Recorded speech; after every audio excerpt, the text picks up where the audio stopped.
Yung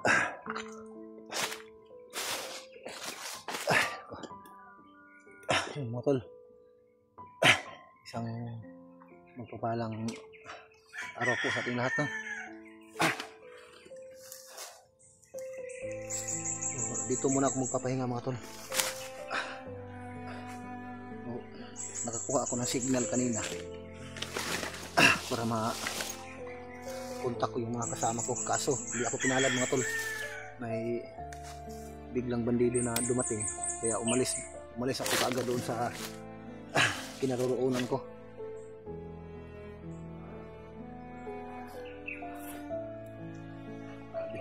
Medyo mahaba yung lalakad ko mga tol, parang uhaw.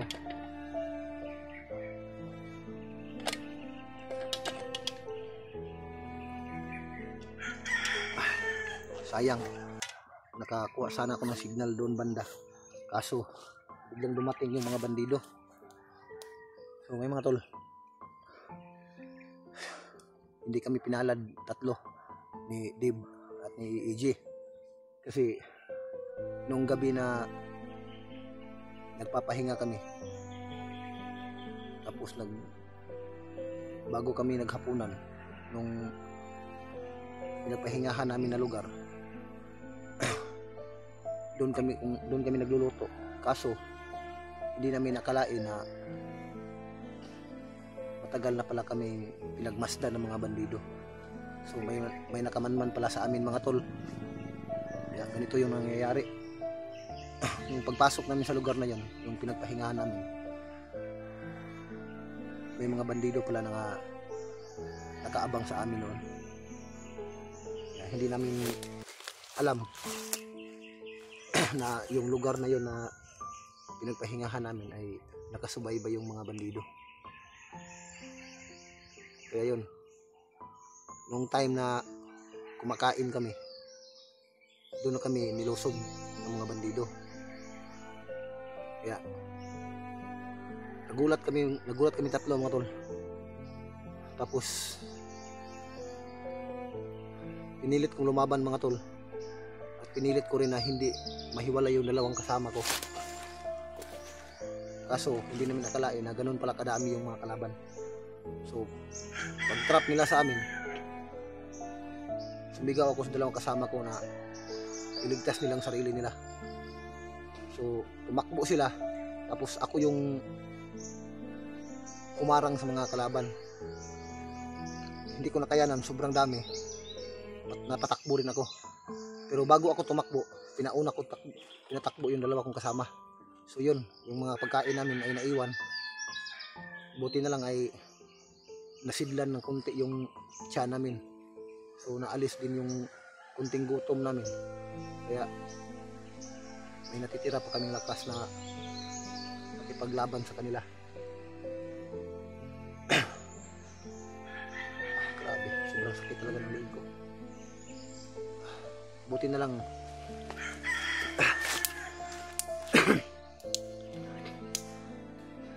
hindi kami nahuli kaagad ng mga bandido. So iwan ko sa dalawa kong kasama, kasi hanggang ngayon ay wala pa akong balita sa kanila, kay Dib at kay EJ. So yun mga tol, buti na lang mga tol ay pag lusob ng mga kalaban, buti na lang nahalata namin. Pero bago nila nagawa yung iniisip nila na hulihin kami, ay napalaban muna kami mga tol. So yun, pag sigaw ko nga tumakbo kayo, ako nang bahala sa kanila. So yun, paglusob ng mga kalaban, pinarap ko sila, nakipagbakbakan ako. Tapos pag lingon ko sa dalawa na medyo malayo na sila, yun, tumakbo na rin ako. Pero hinabol ko rin yung dalawa kong kasama na si Dib at si EJ. Ang problema ay hindi ko na naabutan, kasi may nakaabang din pala sa kanila doon sa bandang kanan, yung bundok na yon. Sana nga ligtas yung dalawa, kasi hindi ko na sila inabutan. Yung pagtakbo ko, marami yung kalaban na humahabol sa akin. Pero pinilit ko naman na makipaglaban sa kanila. Pero sa sobrang dami nila, hindi sila naubos-ubos kaagad. Kaya nagkahiwalay kaming tatlo.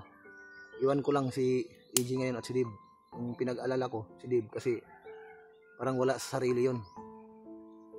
Kasi yung nasa kanyang isipan ay yung problema niya tungkol doon sa kanyang asawa. O sana nga ligtas silang dalawa. O kaya yung ginawa ko ay hindi naman yun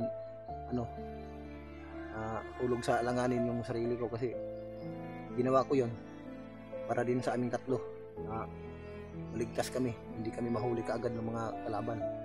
Kasi biglaan kasi yung paglusob ng mga kalaban, hindi namin namalayan kaagad. Doon namin namalayan gumalaw yung damo malapit sa amin, tapos nagpaputok sila. Ang problema lang, kung buti na lang napaputok yung isa, kung hindi yun napaputok yung isa, malamang nahuli siguro kaming tatlo. Pero hindi naman ako papayag na gano'n na lang. Bago nila kami mahawakan ay lalaban din kami. Pero pinag-alala ko lang ngayon yung dalawa kong kasama, kasi yung isa bata pa yun, yung si EG. Pero magaling din naman yun. So si Dib, pinag-alala ko lang baka mawala sa kontrol sa sarili si Dib. Kasi nung nagkasama kami, nakasagupa kami ng mga kalaban, talagang nasa puso ni Dib ay galit talaga. O, sinagupa niya yung mga bandido, pinagbabaril niya. So buti naman ay nakaiwas kaagad kami, nakaalis kami doon sa area. Kaya ngayon hindi namin lubos na akalain ganito yung nangyayari sa amin. So buti na lang ay hindi kami na pasakamay kaagad ng mga kalaban. So, hindi ako nakapag-upload yung nakaraang araw kasi sobrang sakit talaga ng ano ko. Kung nagtatago pa ako, doon ako lumabas na medyo okay na yung katawan ko, kasi grabe yung sakit talaga ng liig ko. Parang nabali yung liig ko sa pagtalon o na ano ko doon sa labangin.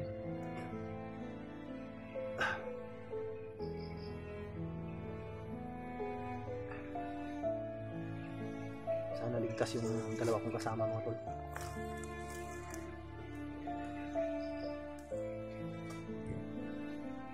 Ngayon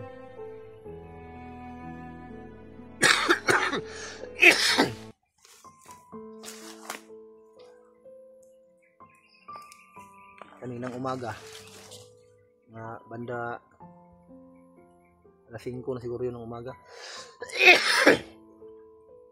umalis ako doon sa pinagtaguan ko. Patuloy ako sa paghahanap sa kanila. So kaso hindi ko pa sila nakita hanggang ngayon.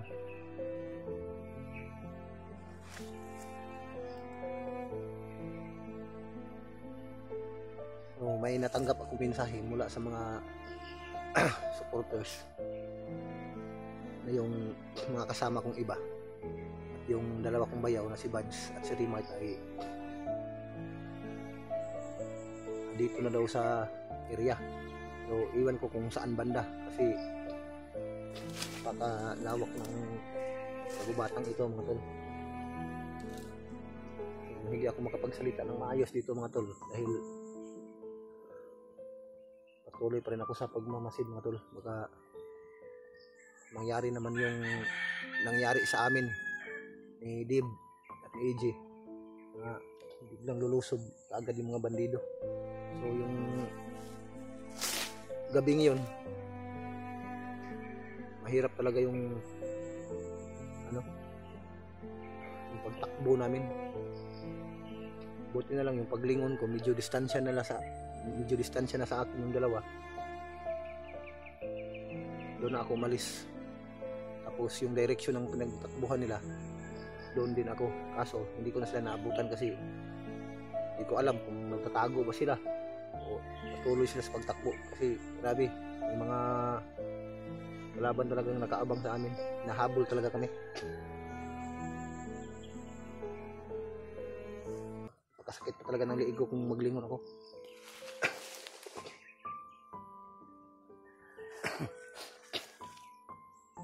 Grabe yung mga ano dito. Siguro na ano kami, na trace kami ng mga kalaban noon yung gabing yun, kasi medyo malakas yung ano namin, apoy. Baka may roronda siguro na mga bandido, tapos nakita nila na may usok, kaya nun dahan-dahan siguro na kaming nilapitan. Buti na lang nagpatutok yung isa, kaya na-alarma kami. Doon namin napansin na ginagapang na pala kami ng mga kalaban.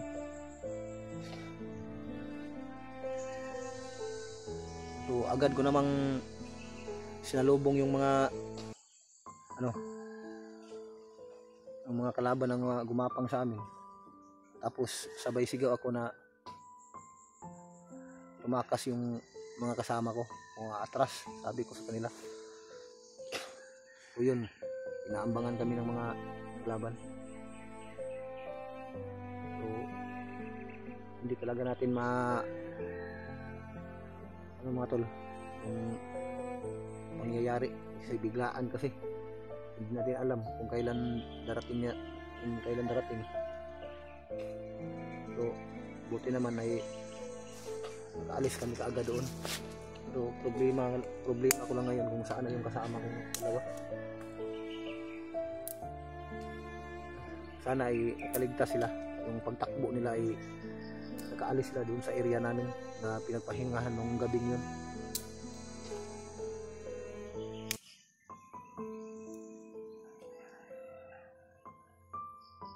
So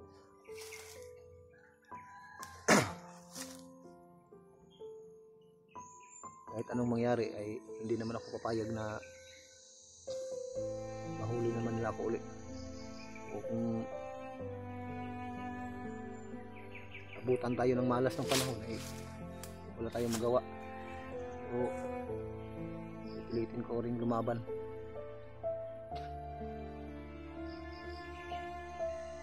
Yung pinag-alala ko yung dalawa, yung pasigaw ako na sobrang dami ng kalaban, tumakas na kayo, susunod ako, kasi nag-alala ako sa dalawa.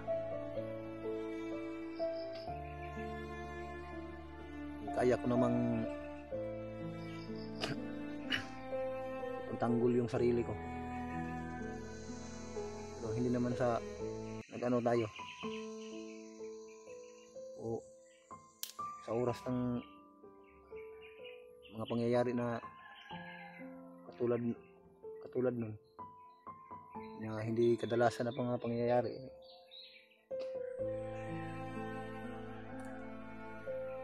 hindi ko naman papayagan na ganun lang. So, lalaban tayo mga tol hanggang sa huli, kahit malasin pa tayo. Hindi naman lahat ng panahon ay pabor sa atin. Talagang darating din yung panahon na medyo maipit tayo.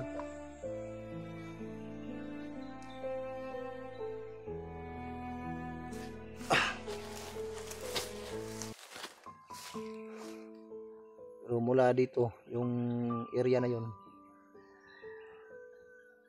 pero makikita ko pa yung yung bundok na yun na kung saan kami naambos nila AG at ni Dib.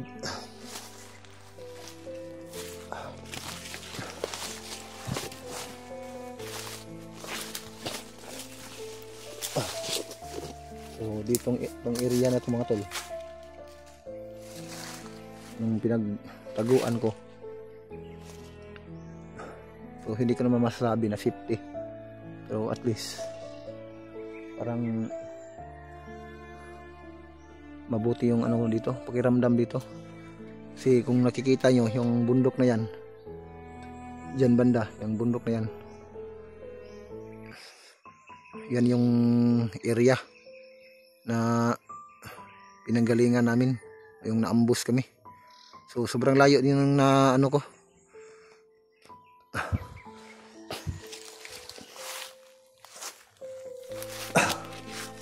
naabutan ko. Pero hanggang ngayon mga tol ay wala pa rin akong naririnig sa kabilang bundok o dito sa akin malapit na may mga utok.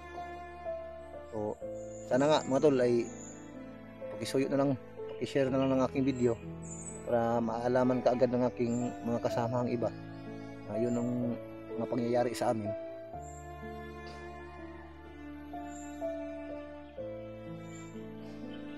Para malaman din nila.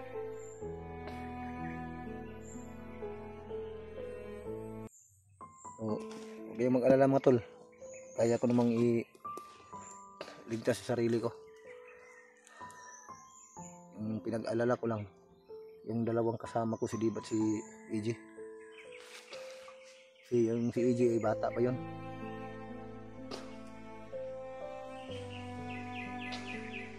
Pero may kakayahan din naman yung mga yun. Lalong-lalo na yung si Dib, magaling din naman yun. Kaya din naman nilang makipaglaban. Pero yun nga, katulad ng sinabi ko kanina, kung abutan tayo ng malas, wala tayong magawa.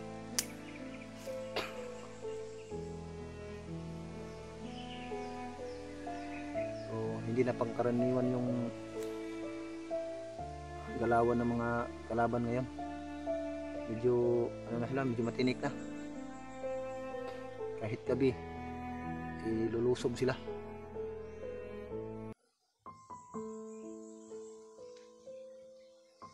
Buti na lang yung pagtakbo namin, yung bag ko, bit-bit ko kaagad.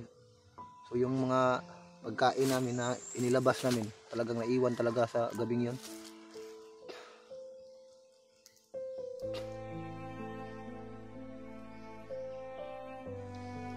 So yun mga tol, pakisuyo na lang po ay i-share na lang yung video ko sa mga kasama ko para malaman din nila na ako na lang mag-isa na nagkakahiwalay kaming tatlo.